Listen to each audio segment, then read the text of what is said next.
to differentiate between small letter b or lowercase letter b and d, there's another trick which I have been using for my child, and I would like to quickly share the same with you. Is that make two houses on a sheet of paper.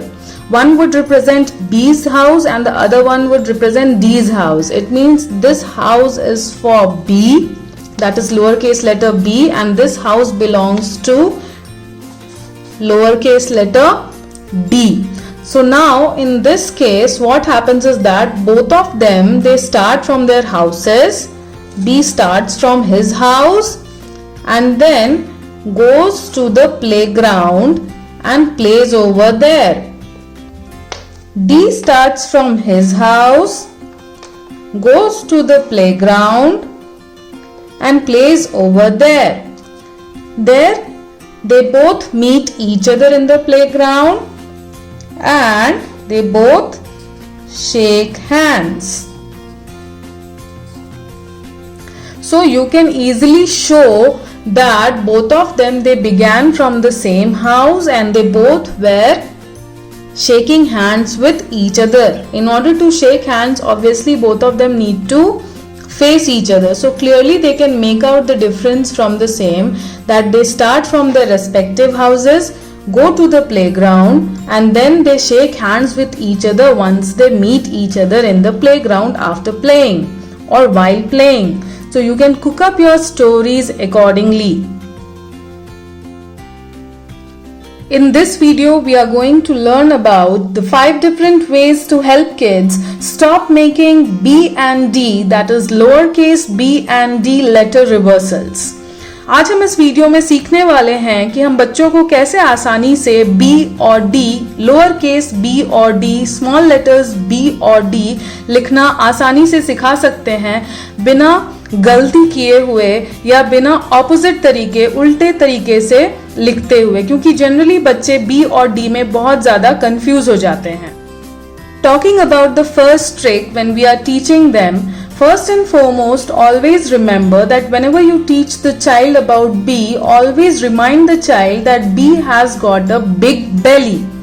B has got a big belly. D always wears a diaper. B always has got a big belly.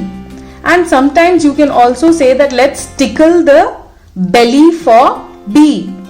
And let's open up the diaper for D because it's heavy.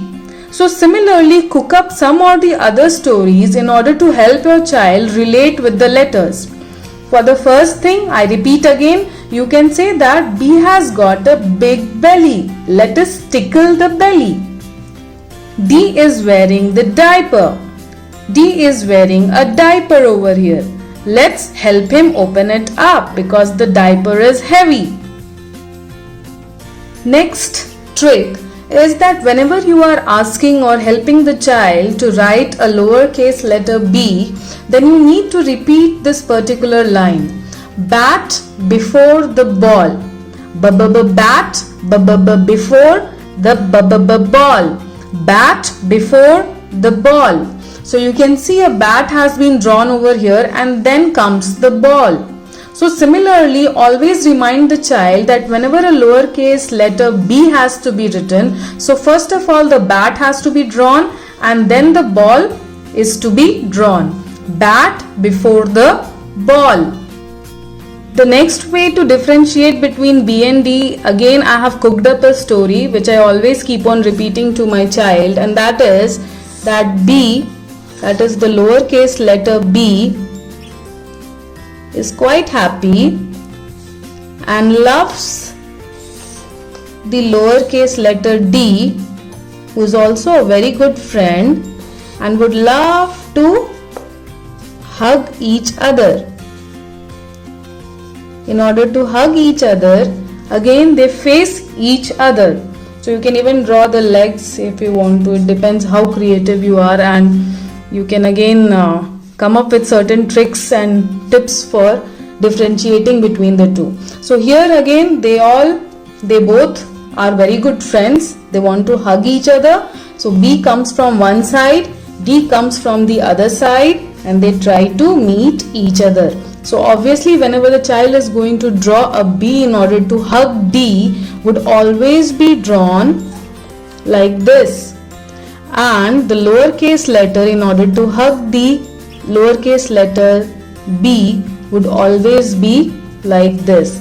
With continuous repetitions, you would see the difference between the two, and the child would also be easily be able to revise and understand the concept of how is B written and why is D written like this. So B and D, cook up your own stories in order. Similarly, when we are teaching the child about the lowercase letter D, then in that case we would ask the child to repeat the following sentence and then attempt writing the lowercase letter D. Doorknob before the door. So you can see the door knob has been drawn before the door. So the child is supposed to open the doorknob first, and then automatically once the doorknob is pulled, the door is going to open. Doorknob before the door. Doorknob before the door. D. Next is that the lowercase b, it would easily fit inside the uppercase B. So whenever you are teaching it to the child, so you must try drawing the same. So I'm writing, tracing an uppercase B over here, and then the lowercase b is easily going to fit inside the belly of this uppercase B. So always remind the child these simple tricks, and repetition is the key to teach a child in the early years. So with the help of your repetitive tricks and tips, the child is definitely going to make a difference. I repeat, lowercase b fits inside the uppercase B. Lowercase b fits inside the uppercase B.